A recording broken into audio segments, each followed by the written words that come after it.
What's going on, Jets fans? Welcome into the Jets Report. My name is Patrick Seatman, and coming up on today's show, I got my official grade for the Armand Membou pick for the New York Jets at pick number 7. And then also, we got a couple of day 2 draft targets that you Jets fans need to keep your eyes out on because there's still a ton of good prospects on the board. And with the Jets still having a premium pick at number 42, I think they could potentially get a steal in the second round. But before we dive into it, friendly reminder, hit that subscribe button. You guys are probably seeing this video close to 1 a.m. on the East Coast, or if you're watching this in the morning, we appreciate that as well. But, hey, we're going to be in the office all weekend long. So if you guys want the best Jets draft coverage all weekend, it's simple. Go down there, hit that subscribe button, and help us reach our next milestone of 5,000 subscribers. All right, so my grade for the pick of Armand Membou is an A. An A for Armand. Listen, I thought this was a great pick by the New York Jets. You're able to solidify that offensive line. You know, he's obviously a very talented prospect. He's going to just be a plug-and-play guy at the right tackle spot. And it was funny, the way the board fell for the New York Jets. Like, you had the pick of the litter. 2 top draft targets for New York, Tyler Warren, Armand Membou, and then the Jets decided to pivot to the offensive line and solidify that with the Missouri offensive tackle. Now, he is only 21 years old, so super raw prospect. But in 2024, posted a 90.4 PFF grade with 0 sacks allowed. Comes in at 6'4" and a quarter, 332 pounds. This guy's a freak. He moves extremely well, and he was a big reason why Missouri was a top 25 team in the nation all of last season. Now, this is what Dane Brugler had to say on Membou, one of the best NFL draft analysts in the game, saying Membou might not have ideal height for a tackle, but he plays along with exceptional control and finishing skills. His tools remind me of Troy Fontenot from the 2024 draft class, and all of the talent is there for him to become a long-term NFL starting tackle. And, I 100% agree with that. Like, ideally, if this works out for the Jets, where you have Olu Fashanu, you got Armand Membou, and you have your 2 tackles of the future, just in terms of roster construction moving forward, it is such a big advantage because it is hard to find offensive tackles, and especially some that are blue chippers in the NFL. But if you have Fashanu, he hits. Pick number 10 last season. Membou, pick number 7 this season. Clearly the Jets are putting a lot of resources and a lot of their capital in this offensive line. And then you got a really good interior. Like, I love John Simpson. I love Joe Tippmann. Elijah Vera-Tucker as well. Like, if you're just looking at this unit, honestly, the Jets, in my opinion, there is no excuse for them not to be one of the better running teams and one of the better rush offenses in the National Football League. You have Tanner Engstrad, Aaron Glenn coming from the Lions, one of the best rushing teams in the league. Breece Hall, Braylon Allen, one of the better tandems you could have at the running back position in the NFL. And then Justin Fields, like, he's going to make that run game better because you have to respect him on every read option. You are thinking as a defender, he could potentially pull this and try to take it to the house. So I really don't think the Jets have an excuse besides maybe scheme and coaching. And obviously, let's just say Membou or Fashanu or one of these interior guys ends up having a bad year. But there's really no excuse for them not to have one of the better rush offenses in the National Football League next season. And these are Membou's PFF grades from this past year at Missouri.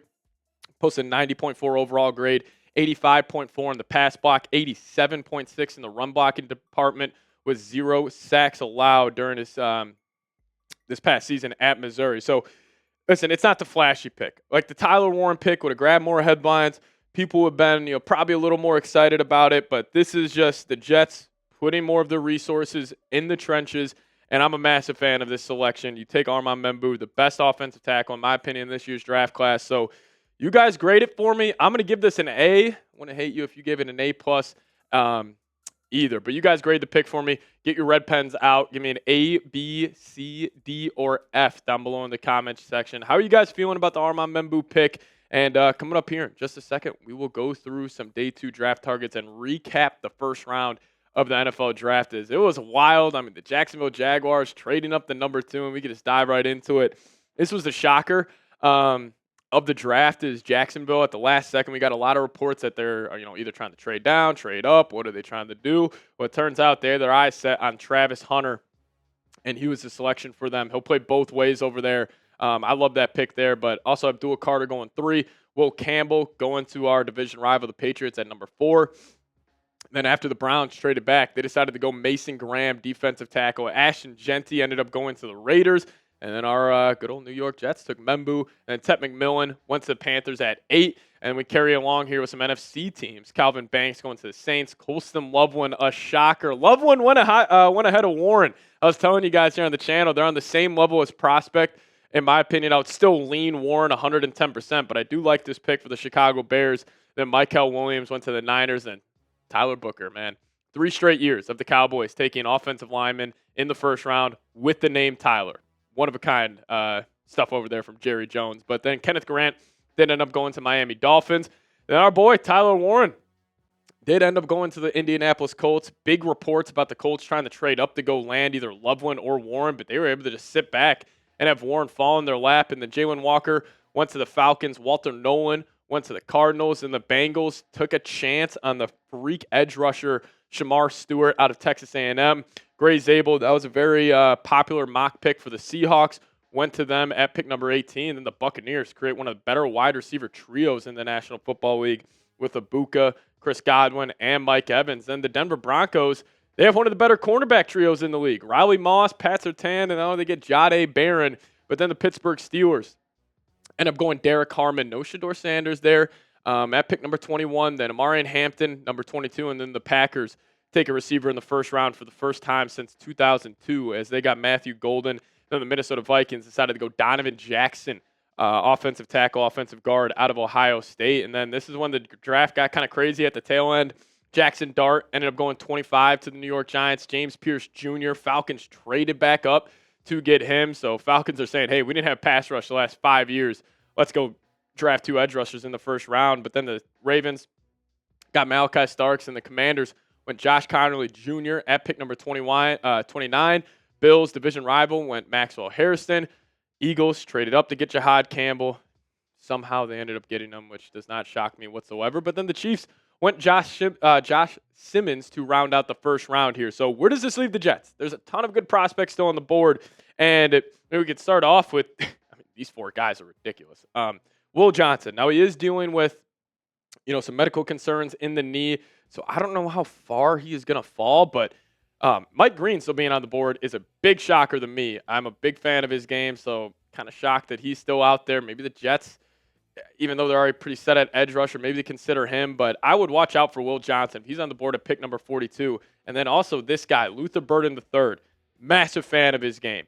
And if the Jets want to kind of have some faith in Aaron Glenn and Steve Wilkes just to figure out that defense with Sauce, Quinnen Williams, and elite linebacker duo you have, and you just put a lot of resources into the offensive side of the football, I don't hate that idea. Or maybe the Jets, Nicky Minwari. Maybe you try to trade up for him. You have a massive need, obviously, at the safety position. So if he's there at 42, watch out for that being the pick.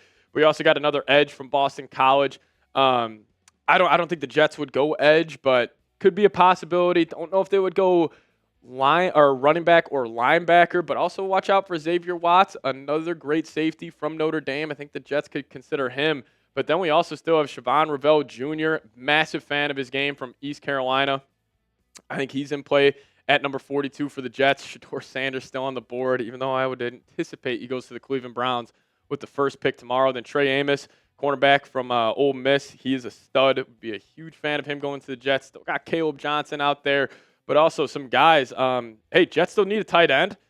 How about Mason Taylor? How about Elijah Roro? They could be in play. So I think it's going to come down to, are there any more defensive tackles that the Jets like? You still got JT Sanders out there. They could maybe go that direction. But I would watch out for cornerback, Will Johnson, Siobhan Revelle, Benjamin Morrison. I don't know if he'll be in play at 42, but maybe. But also watch out for Elijah Roro and Mason Taylor as well. So we appreciate you guys watching this whole thing. If you guys made it to the end of today's show, hit me with a me down below in the comment section so I know where all the real ones are at. And also, if you guys want more Jets and just overall NFL content on your Twitter or X timeline, hit me up over there. @PatSeeps is the handle, and we'll see you guys next time. As always, go Jets.